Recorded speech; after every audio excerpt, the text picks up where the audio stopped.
គ្រាន់តែចេញក្បាលវីដេអូមកក៏តំណងដែរបងប្អូនអើយនេះបងប្អូនចង់ដឹងអត់ថានឹងមុខម្ហូបអីគេមើលតតំណងម៉េះបើបងប្អូនចង់ដឹងតោះទៅមើលខ្ញុំធ្វើទាំងអស់គ្នានេះចង់បុកត្រីញ៉ាំបងប្អូនអ្នកត្រីស្រែយើងហ្នឹងអត់ដែលបានបុកទេចង់សាកជាលើកទី1ចាឲ្យគ្រឿងក្រៅយើងនេះមានអញ្ចឹងបងប្អូនមើលនេះមានខ្ទឹមមានក្រូចឆ្មាមានម្ទេសក្របម្ទេសហយសណ្តែកដីហើយប្រហុកហើយត្រីស្រែស្រស់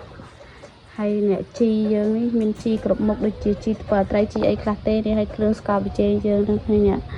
បដិបដាយើងធ្វើឥឡូវចាំតាមដានខ្ញុំធ្វើទាំងអស់គ្នាអូខេដំបូងគឺយើងត្រូវចាំត្រីសិនបងប្អូនយើងចាំត្រីឲ្យម៉ត់សិនពី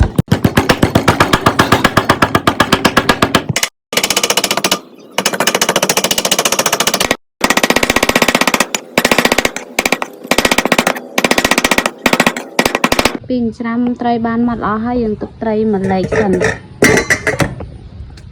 ត្រីមួយឡែកសិនហើយយើងយកត្រីហ្នឹងមកច្បាច់ក្រូចឆ្មាដាក់ចំពោះក្រូចឆ្មាបងប្អូនអាចដាក់តាមចំណង់ចំណូលចិត្តរបស់បងប្អូនចូលចិត្តជូរមកល្មមឆ្ងាញ់បងប្អូនយើងច្បាច់ក្រូចឆ្មាដាក់ក្នុងសាច់ត្រីបែបនេះគឺដើម្បីសាច់ត្រីរបស់យើងឡាប់ហើយនឹងកាត់ចំអាតពេលតែយើងច្បាច់វាហើយយើងកូរវាសប់ចូលនឹងក្រូចឆ្មាសាច់ត្រីយើងគឺឡើង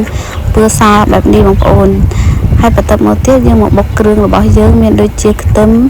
ម្ទេសក្របយើងបុកគ្រឿងហើយយើងដាក់ថែមស្ករប៊ីចេងតាមចំណង់ចំណូលចិត្ត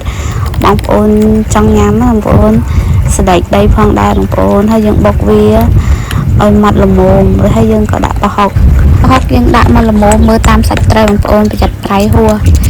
យើងបុកវាសប់ចូលគ្នារួចហើយយើងយកមកលាយជាមួយនឹងសាច់ត្រីរបស់យើង